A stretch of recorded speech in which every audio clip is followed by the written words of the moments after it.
Hello, can everyone hear me? Sound check. Okay, perfect.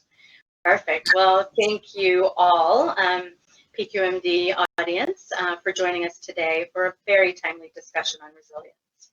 I'm Verónica Arroyave, and I'm with Baxter Healthcare and the Executive Director of the Baxter International Foundation. More importantly, I am joined by a distinguished panel, 4 esteemed colleagues, Scott Dubin, Michael Nyenhuis, Dr. Kate Tulenko, and Andy Wilson. I hope you've all had a chance to review their impressive career backgrounds in PQMD's program. I think it's worth pointing out that this is the last panel discussion of PQMD's 2021 Global Health Forum. I hope you've found it invigorating, insightful, and a lot of information to reflect on. So to contextualize our discussion, I think we all can agree that 2020 has been a year like no other. I mean, I hope 2020 gave us all to react to redefine, and resilience underpins everything that we've done and are doing to get out of this global pandemic. I'll start off with just a quick definition from USAID on what is resilience, and they're defining it as the ability of people, households, communities, and countries and systems to mitigate, adapt to, and recover from shocks and stresses in a manner that reduces chronic vulnerability and facilitates inclusive growth. I think these are all really important factors to consider as we think through our conversation today. With our world changing because of COVID, Black Lives Matter, the Me Too movement, there's so many, factors, economic disruption and sort of massive disruptions of our workplace and our educational landscape. I think you can all agree that this has impacted every organization, every institution, every sector, civil society, for-profit, government. And we're at a point where, building resilience is a key capacity that we must build not only in our organizations, our companies, our governments, and our communities to think through how are we going to build back better? How will we have learned the lessons we need to learn from this pandemic? So the views of our illustrious panels and the experiences and examples that will illuminate and inform our road to resilience are going to be key for us to reflect. So, to the audience, just please put your questions into the chat portion of the platform, and I will do my best to select a few for our panelists to share their thoughts. From a technology perspective, it's been a fun and dynamic process all 3 days. I think you can all agree. So if you find yourself, again, to our panelists with a fading bandwidth, please take yourself off camera if necessary to conserve bandwidth, and we will continue the conversation. And know that if we see a screen, that it's not that you're not there, but that you are conserving bandwidth. So without further ado, I'm going to go ahead and just kick us off in the conversation, and maybe Kate, if you wouldn't mind kicking us off. And as CEO of Corvus, a global health workforce organization, how did COVID-19 pandemic affect health workers globally? What do we need to prepare for in the horizon? Exactly. Well, thank you so much, Veronica, for the question. So Amnesty International estimates that about 17,000 healthcare workers have died globally from COVID, and more have become ill and have had family members die or become ill. Some health workers were victims of violence related to COVID, people fearing that the health workers would bring COVID into the community or were thrown out of their homes. And we can probably estimate that about 80% of health workers deeply involved in COVID units will have post-traumatic stress disorder. This is the number that had post-traumatic stress disorder from the SARS epidemic in Asia. That was has been very well studied. We have health workers with anxiety, depression, demoralized, and burnt out. And I expect a wave of retirements to happen post-COVID for healthcare workers, people either to retire in general or move into a non-health sector or move from clinical positions into non-clinical positions. And I also expect in the next 5 years an increase in global migration of health workers from lower income countries to higher income countries. It's quite interesting because during the pandemic, the Philippines actually did a health worker lockdown in that they wouldn't allow Filipino nurses and other healthcare workers to leave the country to go to the Gulf, the US, other countries which are heavily reliant on foreign trained healthcare workers. But on the positive side, I'll say that what we saw that affected health workers was a greater appreciation for their value as an important part of health systems and health infrastructure. We saw a blossoming of telemedicine, which enables health workers to work from home, to be more productive, to provide care in medically underserved communities, and also to help address a bit of the health worker shortage. We also see a greater acceptance in nursing schools, medical schools, other health professional schools for distance education, which many people have been pushing for a long time. And this also will help get around the instructor shortage. And then for the future, we need an understanding that yoga classes are not a resilience plan, that countries, cities, institutions need robust resilience plans that are practiced, stimulated on a regular basis. And I'll be talking more about those plans in the next rounds of questions. But the most important thing we need to know is that long-term for healthcare workers, from a resilience point of view, the most important thing we can do is address the shortage of healthcare workers and train more healthcare workers. Great, thank you, thank you. I think that'll help kick us off in terms of sort of thinking about this from a broader landscape. So Andy, to you, as the VP of the Abbott Fund in Tanzania, how did COVID-19 factor into the launch of your new sustainability plan at the end of 2020? I mean, how do you sort of justify and focus on sustainability in a world amidst a global pandemic? Well, first of all, Veronica, thank you so much, and hello to everyone. Excuse me. For those of you who may not know Abbott, we're a global healthcare company. And we make medical devices and diagnostics and nutritional products and branded generics. We have about 110,000 employees. And I think to Kate's point just before about building resilience into how we work, that's really I think my thesis related to this topic. We can't have adjacent sustainability or resilience programs. These programs have to be part of who we are. And everybody faced, as individuals, everybody attending this seminar faced significant challenges during the pandemic. They're still facing them. And the same is true of companies and organizations like Abbott. Last year, so far, it's been quite a year. And during these challenges, though, we focused on our purpose, and Abbott's purpose is to help more people get healthy, and that's what our sustainability plan is all about. And one thing that's been certain in my experience here in 32 years with Abbott is that we reinvent ourselves as needed to meet global health challenges that face us. And this pandemic was no different. We knew that COVID was there. We knew people needed to know what their status was. We desperately got after making and designing and making tests, and we got after putting them out so that people could have access to them. And that involved everybody. That involved everybody in the company. All of us focused on one objective, and we achieved by creating 14 new tests and shipping 400 million of them around the country.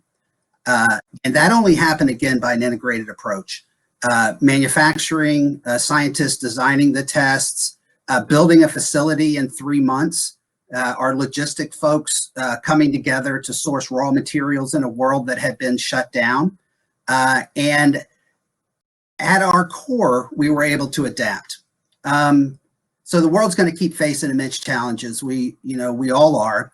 Our goal is to help people live a healthier life. So, Veronica, to answer your question at the end, sustainability plan is an expression of how we operate sustainably, and I think we were able to deliver during this pandemic. Thank you. Thank you.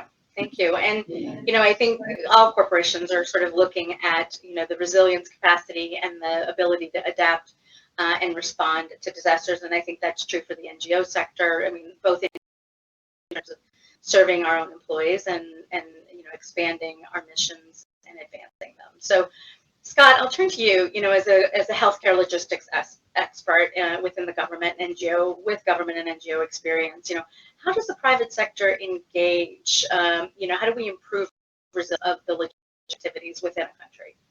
Yeah, great. Thank you, Veronica, and hi, everyone.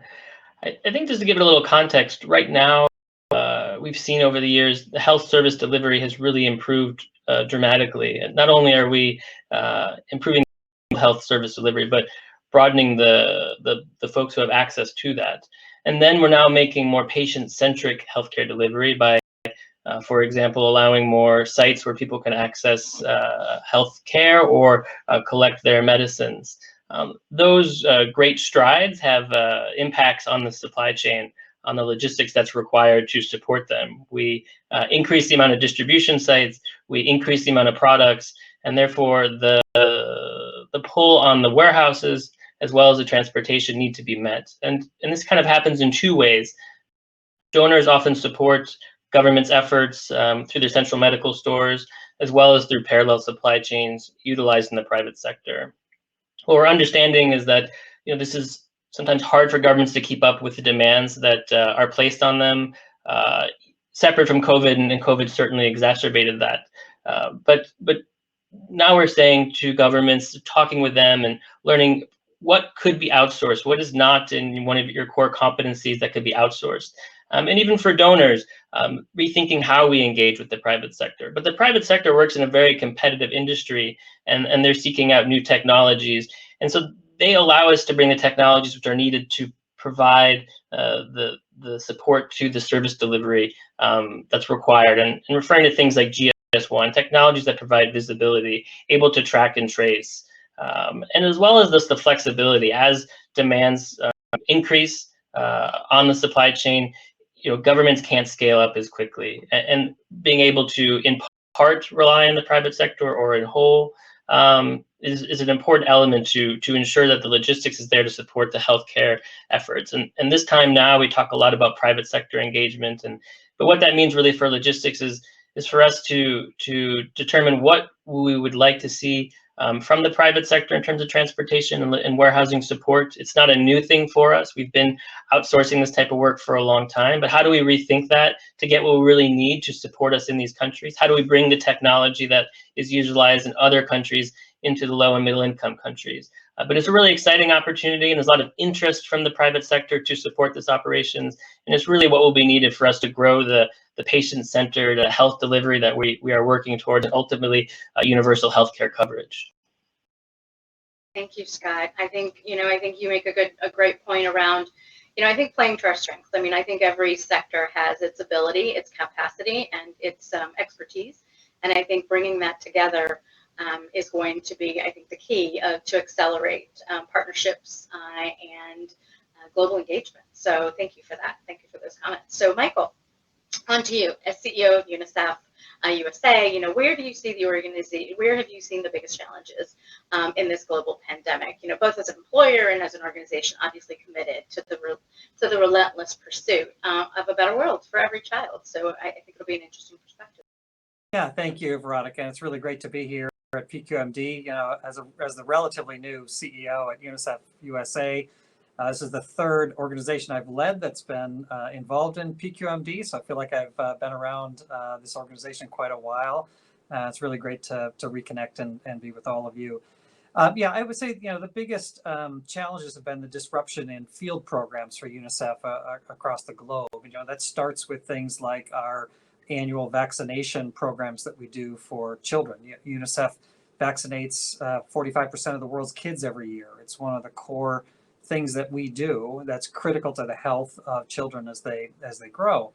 And once the pandemic hit, a lot of that work stopped. We fell way behind initially in the basic vaccinations, and along with other types of activity, the Gates Foundation at that time said we lost 25 years worth of progress in about 25 weeks at the beginning of the pandemic. Now, gratefully, we've been able to catch up on some of that. We're not quite all the way back in terms of the vaccinations where they should be for kids around the globe, but we're getting close to that. And that is, I think, testament to the resilient systems that we have in place to be able to do this important work. And, sort of layering onto that, so we do 2 billion doses of vaccines every year, procuring, distributing, getting into the arms of kids every year. And add to that now the work that UNICEF is doing as part of the COVAX partnership to deliver 2 billion doses of COVID vaccines around the world at the same time. So trying to do both of these through our global supply chain has been a real challenge. But always concerned about falling behind on the basic core work that has to be done, like vaccinations. We saw that too in a lot of our education programs. So kids all around all around the world were out of school. Not just here in the U.S. I was on a call with our team in South Sudan, talking to some of the kids who are out of school, trying to get their work done at home in their very rural community, and the curriculum was being delivered over the radio. So striking deals with radio stations and with the Ministry of Education to deliver curriculum so the kids could continue to get it. So finding new ways, innovative ways to be resilient in the middle of all of that is really important to try to keep all of the core work going while we battle the pandemic. Thank you. I mean, we've often heard that, innovation, innovation is the key, I think, to building resilience. I think if there's anything we've learned with 2020 is our ability and need to continue to innovate and to rely on other sectors to continue and, advance our missions. I'll turn it over to you, Kate. I mean, I think, as we all know, the health sector was one of the most complex sectors from a human resources perspective, and the labor regulations perspective. As we look at COVID-19, I mean, what it has illuminated, I think, sadly, is the fragility of our health systems. That's in the U.S., that's around the world, and the need and the fragility of our healthcare workers, who, frankly, in the last 15 months, plus, have really been, on the front lines of care. Like, how can the local, national, and sort of global health workforce be made more resilient, I think, to various shocks, not only continuing today, but in the future? Great. Thank you so much, Veronica, for the question.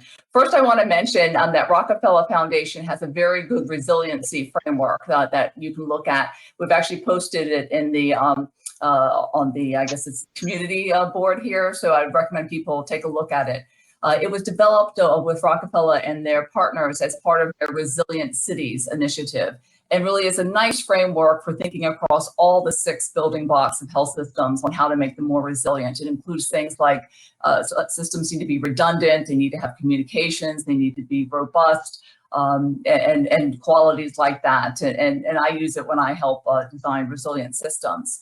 And on all the different levels, starting at the local level, really the important thing is that local facilities or local public health authorities need to make sure that they have a surge staffing plan. What are they going to do when there's, a volcanic explosion and many people are injured? Or what are they going to do when the next pandemic comes or there's a tsunami and they have, multiple injured people? They have to have a plan. They have to practice it. And there are lots of good models out there. For example, the Society for Critical Care Medicine has a very good model of surge capacity in ICUs, that a single ICU doctor working with doctors from the rest of the hospital, from the community, an ICU nurse and community nurses can take care of close to 100 patients just using the flow of authority and that type of surge design.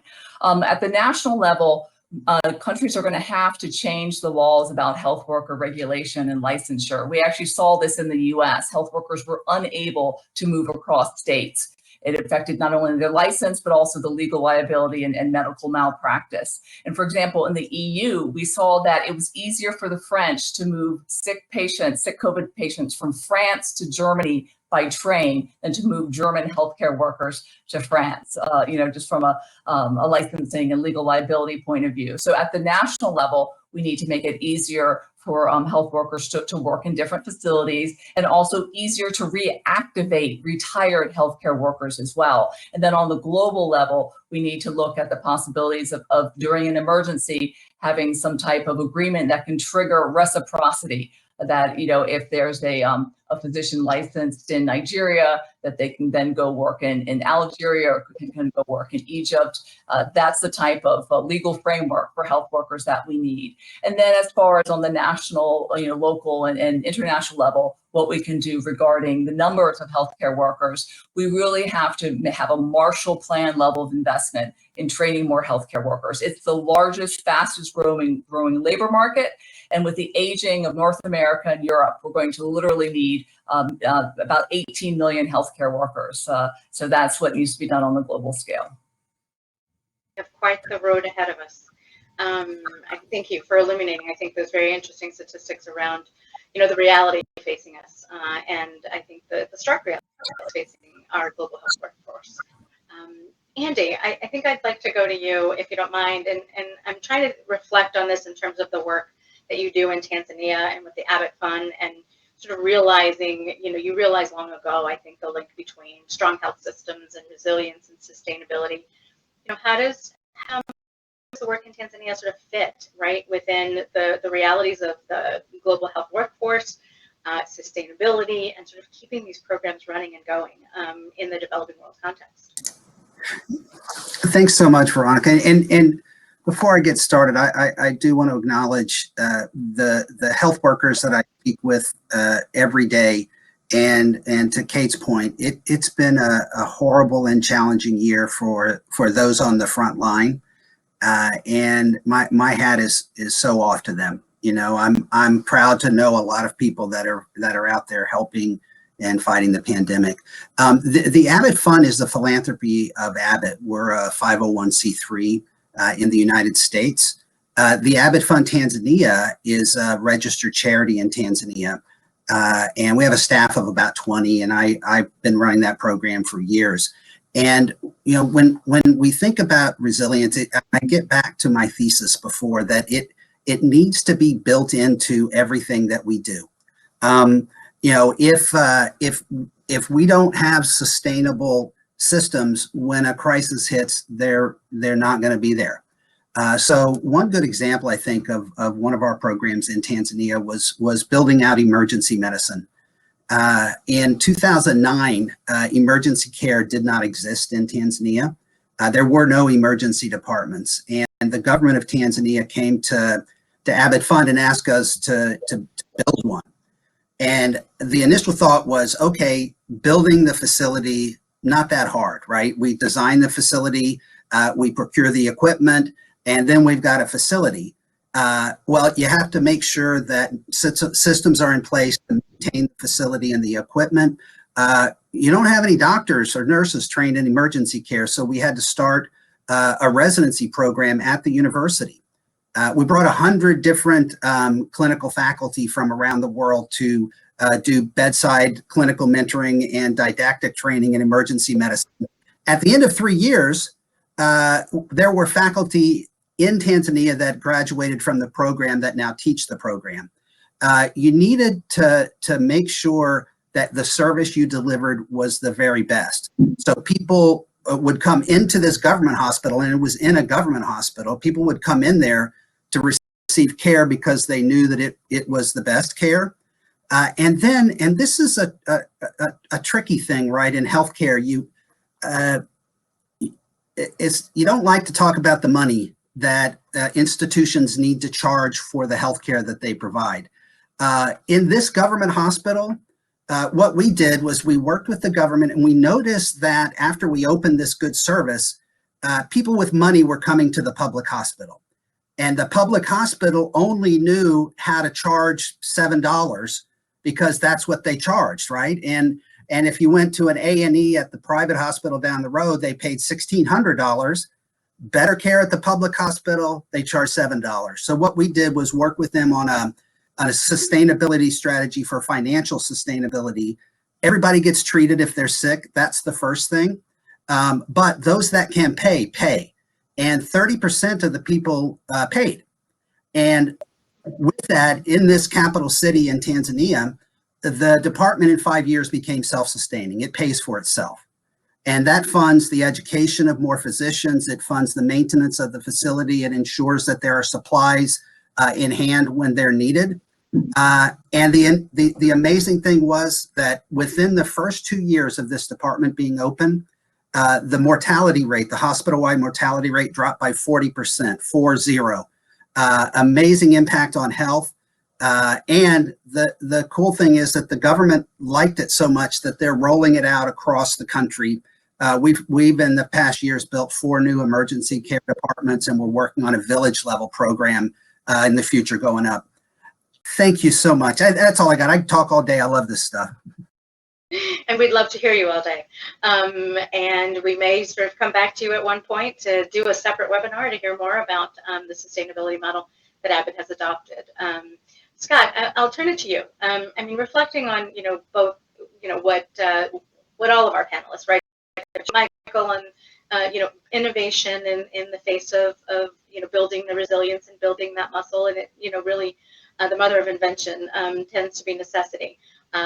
Kate, reflecting on the health workforce, as you think about logistics, which is so crucial to the reality of how we get from here to there with all the things that we do, both as, as companies, and as NGOs and in the government sector. I'd love, and not to make this a dissertation, but, as you think about, how does health of the logistics market impact resilience, and how do you build it? I mean, if we need to do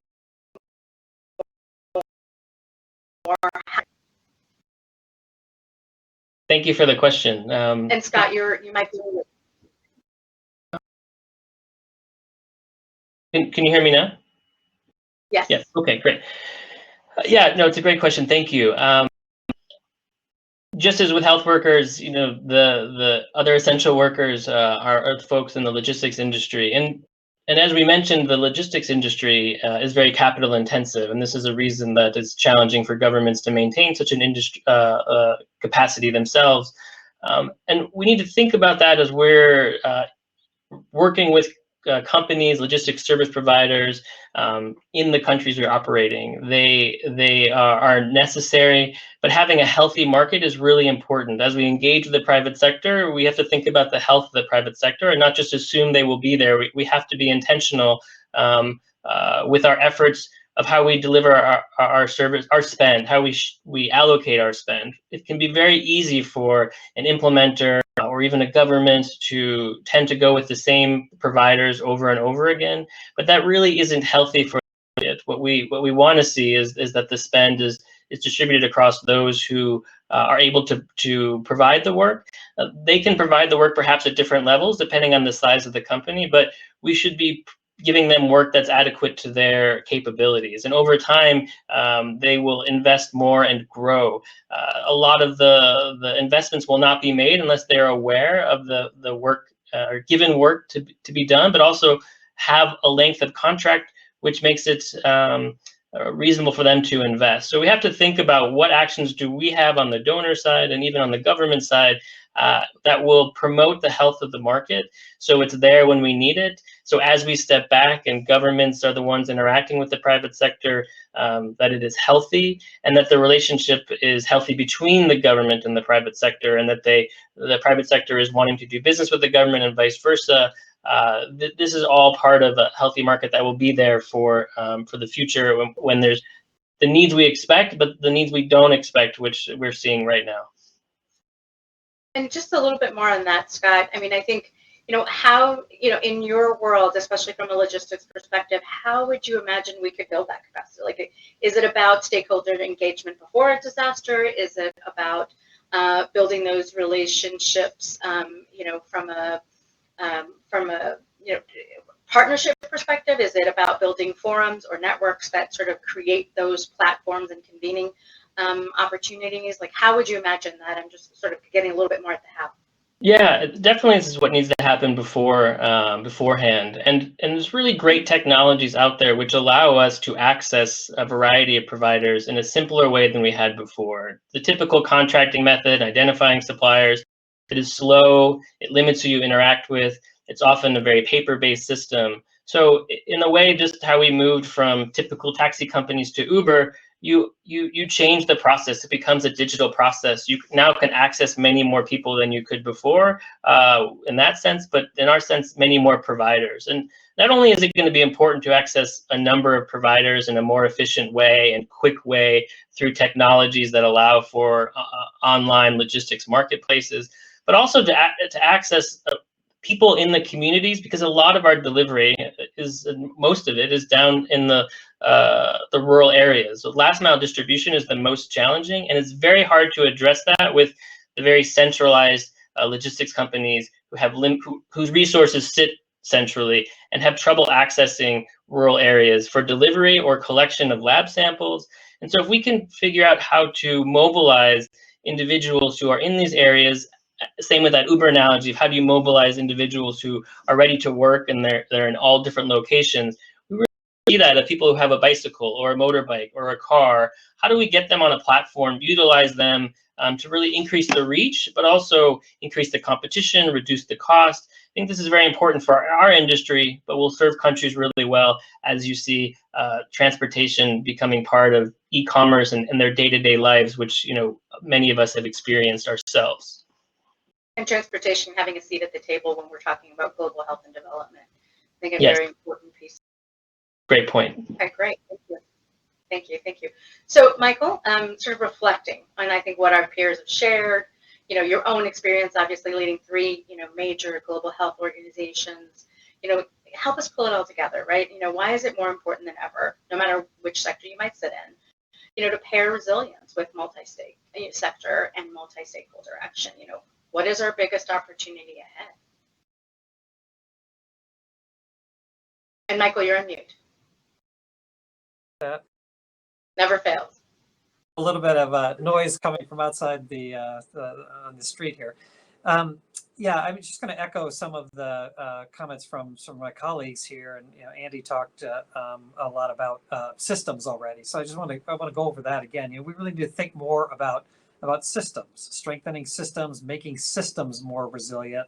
We can't just identify a problem and try to tackle one problem and think that that's going to create enough long-term sustainability and resilience. We really need to be thinking about it at the systems level. And a great example is within the health sector itself. Despite the fact that we all know we should be working at the system level, so much work still today is done in vertical interventions, single issue projects, single issue programs.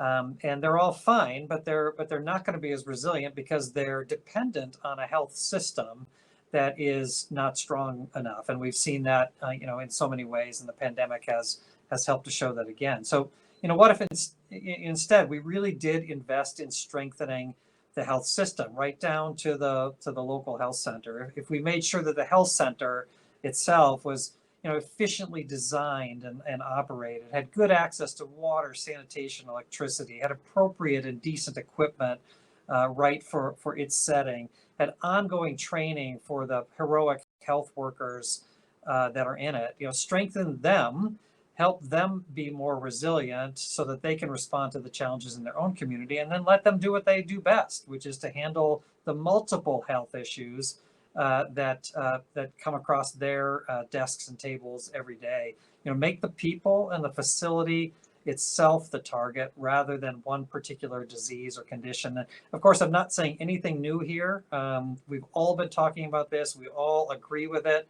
But collectively, we don't really do enough about it yet. In some sense, we are the obstacles to really doing more in this way that will create the kind of resilience that we really need. So I'd love, 1 minute round just to give everyone an opportunity. Kate, I'd love to hear your reaction to that. What would you add to what Michael has shared? In terms of what are our biggest challenges ahead and how do we tackle them? A minute is not a way to save it doesn't give you enough time to save the world, but what would you add? Well, I agree completely. And I think part of the reason that we have these vertical programs is the way money is raised and also the way results are measured. Money is raised based on, explainable things. People understand malaria, they understand diarrhea, they don't understand health systems, or, Congress or other funders want to see results in 1 or 2 years, rather than in 5 years. So hopefully being able to change that dialogue and persuading funders to both be patient and also to invest in systems and invest in things that are sustainable and resilient. I think, part of that's our long-term challenge. I also really like what Scott was saying about the private sector. That's so important. And, we can't always rely on it being there. We have to make sure that the private sector is supported. We see from a health worker's perspective, in many countries, private practice is very difficult, or private health schools, it's very difficult to open them. So the government needs to see the private sector as a partner, not as a competitor. Thank you. Thank you. So Andy, to you, based on what Michael shared, systems and changing the narrative, you're really amplifying and, being incorporative and understanding of our corporate sector and, understanding how the systems are based. What would you add in terms of biggest challenges and opportunities ahead? I pretty much will agree wholeheartedly with Michael and with Kate that if we can work together and focus on the systems, build the track so the train can run, then the train can run. So I would focus on the behind the scenes things. You need to have water. You need to have power. You need to have safe places for people to work. You need to have consistent training. You need to have supplies that Scott's going to help deliver.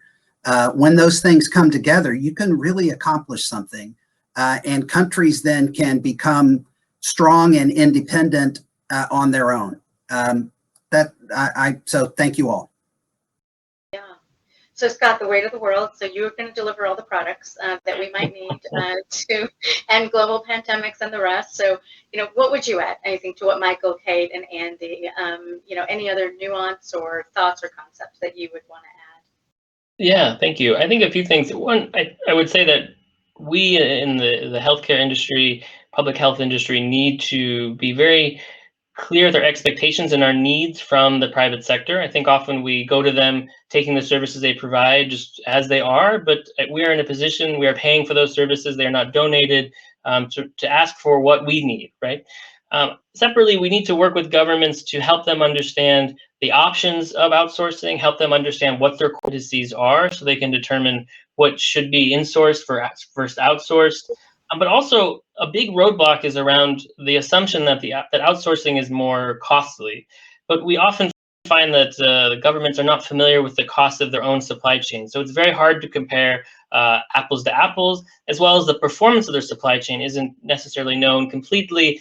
And so then it's also very hard to compare with what the performance will be, what it winds up being when it is outsourced. And I think the other area which is really important is as we have governments move to outsourcing, it's a totally new skill set for them. If they're used to running their warehouses, their distribution system, outsourcing of that is a different expertise. And so for us as technical assistance providers, we need to be understanding of what outsourcing encompasses, what type of technical assistance governments will need to be successful as they transition from insourcing to outsourcing. Thank you. So I'm looking at, so please, if you have questions, enter them into the chat. I don't see any for now, but I want to make sure that we kind of hit on the systems, the narrative, understanding the donor landscape and the drivers for the corporate sector, understanding, what the needs are on the ground and really making sure that we understand, and I think both from Andy and from Scott's perspective is understanding not only the drivers, but who are all the audiences that we need to serve to bring that all together. As we think about that building that resilience capacity, I think we all have an opportunity to understand, learn, and grow. Not only, hopefully not by bumps and bruises in terms of a global pandemic, which is kind of the way we've gotten off here. We have this opportunity, I think, to take forward as we think about, in terms of building resilience. The muscles that we need to build are how do we anticipate, how do we manage, and how do we address risk, right? Risk mitigation, building, this risk, so the risk mentality of what might be ahead, but also managing the on the ground realities of there are needs now that need to be, addressed, managed, and mitigated. So thank you to my panelists. I want to make sure that I give ample opportunity for folks, if there's anything final thoughts that you might want to add that you didn't sort of get a chance to address, or what you heard from other panelists, Kate, Michael, Scott, and Andy, I invite you to, think through, last round of, last call for alcohol. Is there anything you would want to add for our folks to take home and reflect on? Yeah, I just might want to echo Kate's, I thought, very astute comment about donor-driven projects that sort of lead us to less of a systems approach. And those of us who lead not-for-profits or engage with them, work for them, we do a lot of fundraising. That's part of the work that we do. And I think I take that a bit as a challenge myself to do a better job educating our donors that systems approaches will really deliver over the long term, and convince them to be on that long-term journey with us, rather than just to look for those 1 or 2 year results. So, Kate, appreciate the little push there, and we need to do a better job. Any other thoughts? I'll say I'm again, once again, behind what I hear from Kate and Michael. I have had the good fortune for the last 15 years to run an implementing agency, a not-for-profit in Tanzania that is wholly funded by a foundation. So we don't have to raise money, because the money comes from the corporation, and they give us the freedom to focus on just those things. A long-term approach. We've been there 20 years. We just finished a 5-year long, LRP. We focus on the things behind the scene that people don't see. Some donors like to build a building that's shiny and get attention for it. We recognize that building itself is useless if it doesn't have power, if it doesn't have water, if there aren't trained clinicians to work there. And those other things take time.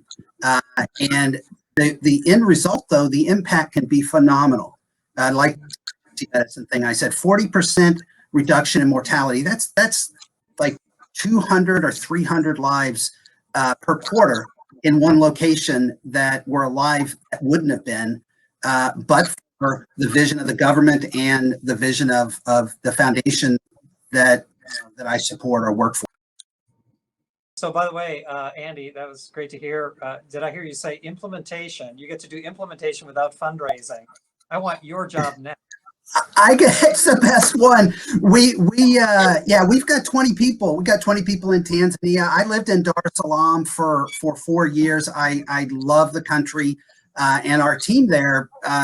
We get to do that, and we're partners with the government. They're ministries of health. We've been through 4 presidents now, multiple ministers of health, and we try to listen to them and do what they need.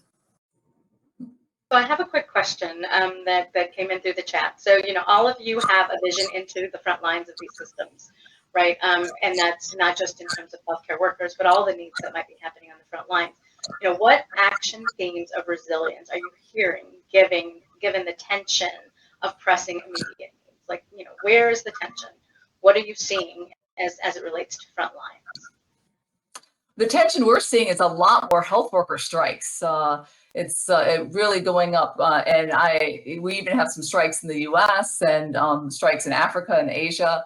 So that's where certainly the tension is, because even though the price of masks went sky high, the price of ventilators went sky high, most health workers are just being paid the same, not even receiving danger pay or not being paid at all. It's quite common in many low-income countries for health workers not to be paid for months on end. Michael, what are you seeing front lines? Well, again, I think it's a little bit of competing priorities. When you have a pandemic and you need to deal with it right away, you have all these other things that have to go on as well, all the regular programming. I've said to many people that we're in a both and moment. You can't just focus on one or the other. We have to do the core basic programming that impacts whether children and families can have a chance at developing and living a better life, but you have to with the pandemic too. So how do you do that when your organizations are set up to do one of those and not both of them at the same time? And I think that's one of the real tensions we've all faced. Right. Well, 1 minute remaining. So Scott, and then to Andy. What do you Just in think? response to that last question, yeah, I mean, I think ultimately some of those contracts, I mean, as I mentioned, it takes time to develop contracts with organizations, with the private sector, to go through the whole procurement process, then write contracts. And when those aren't in place, it takes a long time. It is you can't just start working. And so as you have something like this that occurs, a pandemic, and there's a need, certainly that requires for additional services being provided. If you don't already have contracts with service providers, or they're not kind of general enough that allow you to expand your work, is problematic. And I would say, just as Kate had mentioned, I think just the value of those workers is important. I think typically we would see that it's not seen in a certain way of being a highly regarded job, logistics in the industries, in the countries we work. And I think that's problematic for the types of people that are interested in joining the work. We could use more people. Obviously, it takes a variety of capabilities. So I would say for that as well, is recognizing the work, having pay that's adequate for that work will go not just for this purpose, but but over the long run, it's only going to expand the need for those types of workers. Andy, final last word? Yeah, you know, one of my good friends was an emergency care physician that treated people in the midst of the pandemic. She caught COVID and she died. I think we owe it to them to make sure that we do a good job in the future of creating a safe workplace, of building systems that are resilient, that can, you know, protect workers, but also save patients and be ready for the next pandemic, because it will happen again. And if we're strong, we can do a better job than we did this time.